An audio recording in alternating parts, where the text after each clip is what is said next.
நிதியை பற்றி பேச மறுக்கிறதுக்கு ஒன்றிய அரசு தான் மறுக்கிறாங்க.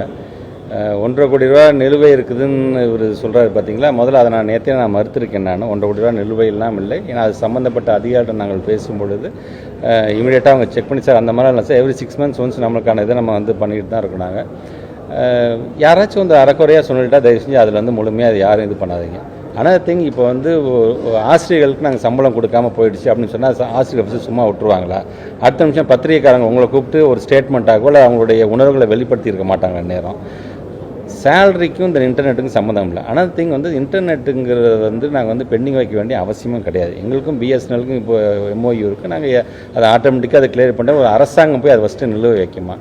நீங்கள் நிலுவைன்னு கேட்குறேன்னு ஆமாம் நிலுவை இருக்கின்றது. நிலுவை எந்த நிலுவை இருக்குது என்று சொன்னால் ஒன்றிய அரசுலேருந்து வரக்கூடிய 2151 கோடி ரூபா நிலுவையில் இருக்கிறது. அது சார்ந்து பேசவே மாட்டேங்கிறாங்களே யாருமே. இது சார்ந்து எந்த ஒருத்தர் ஒரு தலைவர் கருத்து சொல்லியிருக்காரு நீங்கள் சொல்லிடுறீங்களோ அவர் என்ன பண்ணியிருக்கணும்? எங்களுடைய பள்ளி கல்வித்துறை சார்ந்து தமிழ்நாட்டுடைய கல்வித்துறையை சார்ந்து இன்றைக்கி இவ்வளோ பர்ஃபார்மன்ஸ் பண்ணுறாங்க, இவ்வளோ அச்சீவ்மெண்ட் நடக்குது. ஏன் நீங்கள் சொல்கிற SSCல சொல்கிற 20 அப்ஜெக்டிவ்ஸில் 18 அப்ஜெக்டிவ்ஸில் டாப்பில் இருக்குது தமிழ்நாடு தான். அது நான் பெர்ஃபார்மிங்காக இருக்கா சார்? நான் பெர்ஃபார்மிங்காக இருந்துச்சுன்னா நீங்கள் கொடுக்க வேணாம் சார், நீங்கள் மற்றது கொடுங்க சார் கூட சொல்லலாம் சார். அவங்க பெர்ஃபார்ம் பண்ணுறாங்க. பெர்ஃபார்ம் பண்ணும்போது தமிழ்நாட்டுடைய மாடல்னு ஒட்டுமொத்த இந்தியாவுக்கான மாடலாக நம்ம கல்வித்துறையில் கொண்டு போனால் மற்ற நாடுகளும் வரட்டும். அங்கே இருக்கிற பிள்ளைங்க நம்ம பிள்ளைங்க தான், அங்கே இருக்கிற பிள்ளைங்களும் படிக்கட்டும், அங்கே இருக்கிற பிள்ளைங்களும் அறிவு சார்ந்து வரட்டும். அதை ஏன் அந்த அறிவு சார்ந்த சமுதாயத்தை உருவாக்குறதுக்கே நீங்கள் இவ்வளோ தயக்கம் காட்டுறீங்க? நாங்கள் அறிவு சார்ந்த சமுதாயத்தை உருவாக்குனால்தான் இங்கே நல்லது என்னது கெட்டதுன்னு பகுத்தறிஞ்சு பார்க்கக்கூடிய ஒரு சமுதாயத்தை நாம் படைத்திருக்கின்றோம். அதற்கு உதவக்கூடிய வெரி ஃபஸ்ட் டைம் நாங்கள் கேட்குறோம். 2151 கோடிங்கிறது 2018ஆம் ஆண்டு அவங்க ரிலீஸ் பண்ணிட்டு இருந்தது.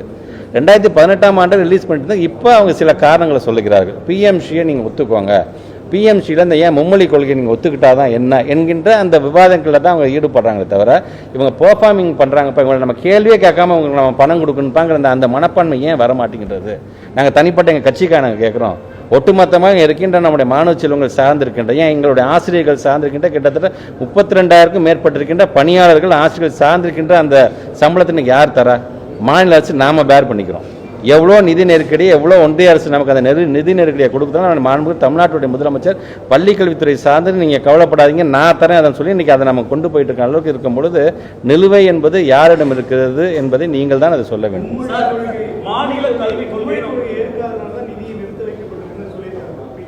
அஃபிஷியலாங்க எல்லாத்திலும் MP சார்ந்து எல்லா MPஸையும் நாங்கள் கூட்டிகிட்டு போகும் பொழுது நம்ம நாடாளுமன்ற குழு தலைவர் நம்முடைய கனிமொழி அம்மையார் அவர்கள் தான் கூட்டிகிட்டே போகிறாங்க. நம்முடைய கூட்டணியை சார்ந்திருக்கின்ற ஒவ்வொரு MPஸும் ரெப்ரசன்ட் பண்ணி என் கூட ஒரு 10 பேர் நாங்கள் போகிறாங்கன்னு நாங்கள் பேசுகிறோம்.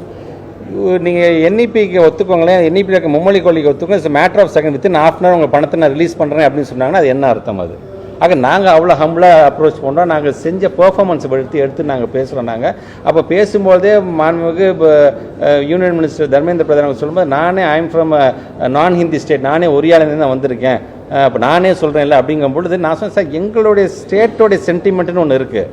பேரறிஞர் அண்ணா காலத்திலேருந்து இருமொழி கொள்கை எப்படி நாம் கொண்டு வந்ததுலேருந்தே இருக்கின்றது.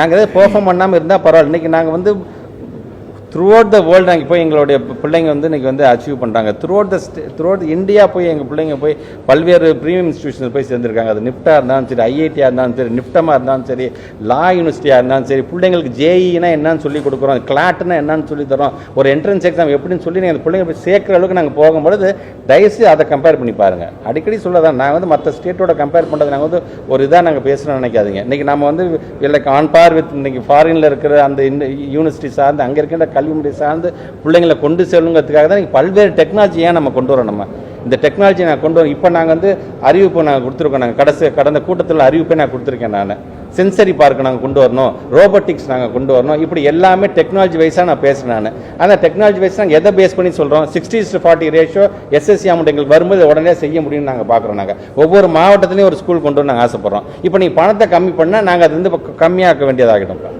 எல்லா மாவட்டத்திலும் பண்ண வேணாம் சார், பைலட்டாக ஒரு ப்ராஜெக்ட் பண்ணலாம் சார், ஏன்னா நமக்கு ஃபண்டு இவ்வளோ தான் சார் வந்திருக்கு அப்படிங்கிற அளவுக்கு டிஸ்கஷன் போயிட்டு இருக்கு. சார் நம்மளுடைய திருப்பி சொல்ல நம்ம எல்லாருமே சொல்கிறாரு, நம்ம மாண்புமிகு துணை முதலமைச்சர் சொல்கிறாருல, ₹1 கொடுத்தா நமக்கு 29 பைசா தான் வருதுன்னு. அது ஏன் அந்த 29 பைசா தான் வருதுங்கிற இம்பேக்டை ஏன் நம்ம எல்லாரும் புரிஞ்சுக்க முடியல? அந்த 29 பைசா வச்சு நம்மளால் என்ன பண்ண முடியும்? ஆக அதிகாக வந்துருச்சுன்னு சொன்னால் அவங்களை நம்ம டிபெண்ட் பண்ணி இருக்கணும்னு அவசியமே இல்லைங்கிறதுக்காக தானே நம்முடைய குறிப்பாக இந்த கல்வி என்று வரும்பொழுது அதை மாநில பட்டியலில் கொண்டு வாங்க எதுக்காக நம்ம முயற்சி பண்ணுறோம்? நம்ம கொண்டு வந்தால் நமக்கு என்ன தேவை நம்ம முடிவு பண்ணிக்க மாட்டோமா? நம்ம பிள்ளைங்களை நம்ம அவ்வளோ லெட் டவுன் பண்ணிட போகிறோமா? நம்ம பிள்ளைங்க ஒவ்வொருத்தரையும் அடுத்தடுத்த கட்டத்துக்கு கொண்டு போய் இன்னைக்கு எல்லாரும் பாராட்டுற அளவுக்கு எல்லா விதத்திலையும் இங்கே அச்சீவ் பண்ணிட்டு தான் இருக்கிறாங்க. ஸோ அந்த விதத்தில் தான் இந்த கேள்வியை நான் உங்களுக்கே நான் வைக்க விரும்புகிறேன்.